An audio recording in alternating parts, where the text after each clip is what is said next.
Okay everybody, welcome back to the Clean Cuisine. Thanks for tuning in. Today we are going to just do an awesome side dish that I absolutely love because we adore sweet potatoes, yams, sweet potatoes. I tried to get to the bottom of exactly what the difference is and I think I was more confused. All I know is there's three varietals that I see most often, and that's what I call the yam, which is the white gold colored one when you cut it open, and then the sweet potato this is what we refer to, and it's going to be more that orange color. And then there's also the oriental yam, which is more purplish on the outside but also a little bit more yellow on the inside. Those tend to be the sweetest. So you're going to preheat your oven to 400 degrees, and then I'm just going to cut these in little cylinders because, I mean, the shape right now, they're a little thinner and skinny, so it lends itself to that sort of shape. But certainly if you had some big fat ones, you probably just want to slice it down the middle and you can make them into cubes.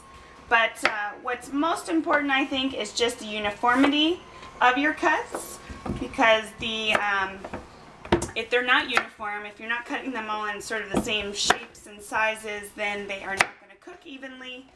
And you don't want some hard sweet potatoes and some soft ones. So you want to try and keep it as consistent as possible. So start with this guy, and I am just going to cut it into spears. Make sure you're using a good sharp knife, and make sure you put a damp towel or washcloth underneath your cutting board to keep it from sliding around, especially when you're working with harder vegetables like sweet potatoes, squashes, that sort of thing. So now I'm going to go on to my next one. And this side dish is good for just about any dinner as far as I'm concerned.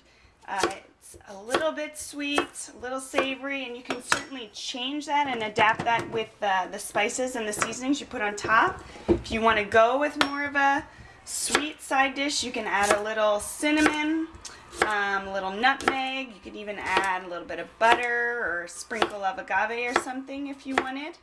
That would be more in the sort of dessert vein, I think. And if you want more savory, sometimes I like to put some little chili powder, a little paprika to give it a little smokiness, a little spiciness to kind of play off the sweetness of the natural sweetness of the potatoes. So you can also do fresh herbs. They are all good. All right, so see a couple bad spots there. So we're going to move over here. Alright, so you can see I've got a little bit of some thicker pieces here, and I'm actually just going to take my knife, go straight down, again just to kind of make the sizes a little bit more uniform so that they cook evenly. So now over here I've got my sheet pan lined with one of those Silpats, or you could do aluminum foil, parchment paper. And we're going to drizzle these guys with just a little bit of olive oil.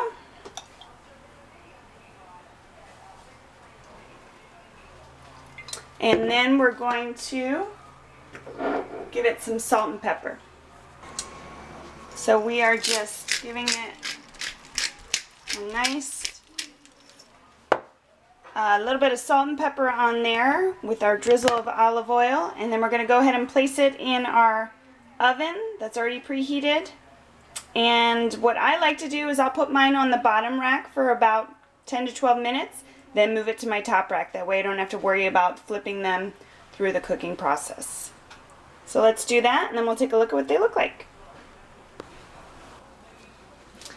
Alright, so here we are. I just took them out of the oven. I roasted them for, like I said, about 10 to 12 minutes on the bottom rack, and then I just switched mine for 10 to 12 minutes on the top rack. I set a timer. That's the only way I'll remember. I highly suggest you do that, but they are delicious. I did leave mine, occasionally I'll put them under the broiler for like another minute or two, just to kind of get a little bit of that extra crispiness that I like on my sweet potatoes. But if you're looking to see when they're done and you're just not sure, I usually take the knife that I use to cut them and I will just stick it through so it's fork tender. That's what you're looking for.